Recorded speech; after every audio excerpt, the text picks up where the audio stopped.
Viewers, ना तो बैतुल मुक़द्दस कोई मामूली शहर है और ना ही मस्जिद अक्सा कोई आम मस्जिद है। बैतुल मुक़द्दस इस्लाम के 3 मुक़द्दस शहरों में से एक है और मस्जिद अक्सा इस्लाम के 3 मुक़द्दस मस्जिदों में से एक है और हर साहिब ईमान को मस्जिद अक्सा से शदीद मोहब्बत है। और ये बात वाज़ेह है कि बैतुल मुक़द्दस पर इसराइल जैसी नाजायज़ और इस्लाम दुश्मन हुकूमत का कब्ज़ा है। ये मुसलमानों के लिए शदीद तकलीफ की बात तो है ही, पर इस पर वक्तन इसराइली फौजों का हमला, मस्जिद की बेहुरमती और नमाजियों पर तशद्दुद ज़ख्मों पर नमक छिड़कता है।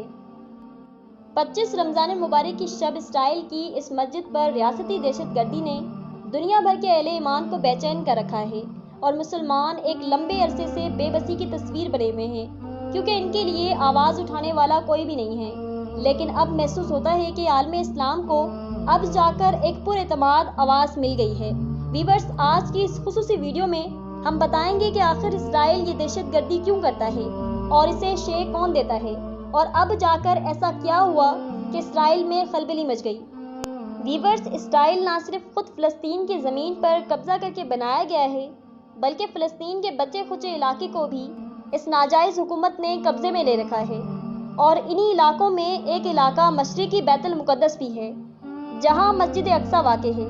इसराइल काफ़ी अरसे से इन इलाकों में यहूदियों की गैर कानूनी बस्तियां बसाना चाहता है, ताकि जब इन इलाकों में यहूदियों की अक्सरियत हो जाए तो इन इलाकों को बाकायदा तौर पर इसराइल में शामिल कर दिया जाए। फ़लस्तीनी इलाकों में कब्ज़े के खिलाफ एक लंबे अरसे से जदोजहद कर रहे हैं, लेकिन इसराइल को मगरबी ताकतों की पुष्टपनाही हासिल है, लिहाजा इसराइल खुलकर अपनी गुंडागर्दी जारी रखे हुए है। अक्सर ऐसा होता है कि किसी मासूम फ़लस्तीनी के घर पर अचानक कब्जा कर लिया जाता है ताकि वहां यहूदियों की बस्तियां बसाई जा सकें। इसके खिलाफ मजम्मत करने वाले फ़लस्तीनी को या तो शहीद कर दिया जाता है या फिर जख्मी कर दिया जाता है। जब भी इस किस्म की नापाक हरकत के खिलाफ फ़लस्तीन मुत्तहद होकर खड़े होना शुरू होते हैं तो फ़लस्तीनियों को डराने और धमकाने की नीयत से मस्जिद अक्सा पर हमला किया जाता है। हालिया इसराइली दहशतगर्दी की इब्तिदा भी इस तरह हुई कि मशरिकी बैतुल मुक़द्दस में मौजूद शेर चिराग नाम की एक रियासत पर यहूदियों ने ज़बरदस्ती कब्जा करने की कोशिश की। वहां मौजूद 4 मुसलमान ख़ानदानों को बेघर कर दिया गया और तशद्दुद का निशाना भी बनाया गया। इस वाक़े के बाद फ़लस्तीनियों में शदीद गम और गुस्से की लहर फैलना शुरू हो गई, तो रमज़ानुल मुबारक की ताक रात में इस मुक़द्दस मस्जिद पर हमला कर दिया गया और नमाजियों को तशद्दुद का निशाना बनाते हुए रबड़ की गोलियां और आंसू गैस का इस्तेमाल किया गया। बल्कि इसराइली फौज अपने जूतों के साथ मस्जिद में दाखिल हो गई और मार पीट करती रही। इसराइल के इस बुज़दिलाना हमले से भी फ़लस्तीनियों का हौसला पस्त नहीं हुआ, बल्कि वो अगले ही दिन फ़लस्तीन के मुख्तलिफ इलाकों से चौक दर चौक जलसों की सूरत में मस्जिद अक्सा की जानिब आना शुरू हो गए, ताकि अपने इस मुक़द्दस मुकाम का तहफ़्फ़ुज़ कर सकें। आमतौर पर मगरबी मीडिया फ़लस्तीन पर इसराइली बमबारी पर कोई तवज्जो नहीं देता, लेकिन इस मरतबा इसराइल और इसके सरपरस्तों में खौफ साफ नजर आ रहा है। खित्ते के 3 ताकतवर मुस्लिम मुल्कों के रद्द-ए-अमल को देखकर कुफर के ऐवानों में ये खदशा जाहिर किया जा रहा है कि इस बार शोले शायद फ़लस्तीन तक महदूद ना रहें, बल्कि इसराइल को भी अपने किए की कीमत चुकाना पड़े। दिलचस्प बात तो ये है कि फ़लस्तीन कहने को तो अरब कौम है, लेकिन इसकी हिमायत में आगे बढ़ने वाले मुल्कों में कोई अरब मुल्क नहीं, बल्कि 3 गैर अरब मुसलमान मुल्क ही हैं, जिन मुल्कों में तुर्की, ईरान और वतन अजीज पाकिस्तान शामिल है। आलम इस्लाम की इन 3 शहरों की धार से इसराइल बौखला कर गाजा पर बमबारी करने लगा। आखिर ऐसा क्या हुआ कि तीसरी आलमी जंग की बातें होने लगी, और आखिर ऐसा क्या हुआ कि इसराइल में खलबली मच गई। वाहिद मुस्लिम एटमी ताकत रखने वाले मुल्क के वजीर आजम की हिमायत ने फ़लस्तीनियों के हौसले को और बढ़ा दिया और फ़लस्तीन में एक बार फिर पाकिस्तान के हक में नारे बुलंद होने लगे। इसराइल ने हमेशा की तरह इस बार भी घबरा कर वही बुज़दिलाना हरकत की जिससे इसकी तवक्को की जा सकती है। गाजा की बस्ती में बच्चों, औरतों और ज़हीफ़ों पर बमबारी शुरू कर दी, लेकिन इस बार पाकिस्तान के साथ साथ ईरान, तुर्की का मिजाज भी जारहाना मालूम होता है। तुर्की के सदर रजब तय्यब एर्दोगान ने इसराइल को डंके की चोट पर दहशतगर्द रियासत करार दिया और ऐलान किया कि बैतुल मुक़द्दस के तहफ़्फ़ुज़ के लिए तुर्की किसी भी हद तक जाएगा। तुर्क सदर के इस बयान ने मगरबी मीडिया में आग लगा दी।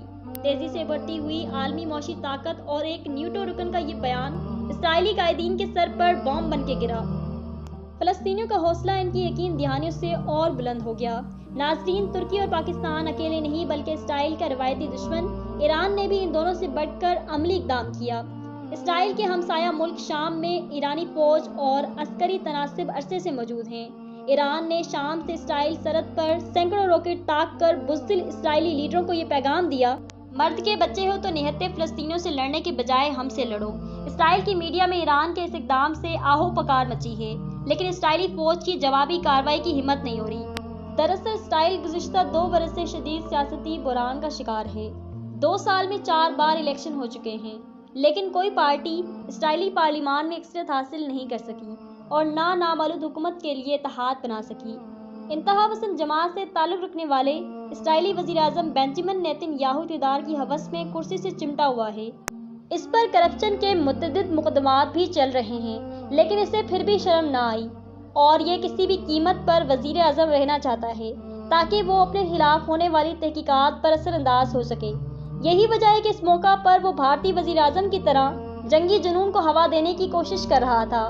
یہی وجہ ہے کہ شاہ چراغ پر قبضہ کرنے کی جارحانہ کوشش بھی اسی سلسلے کی کڑی تھی، لیکن یہ کوشش اب الٹی پڑتی نظر آ رہی ہے۔ اسرائیل نے اگر غزہ پر بمباری بند نہ کی تو اسے ایران، پاکستان اور ترکی کی طرف سے شدید مذمت کا سامنا کرنا پڑے گا۔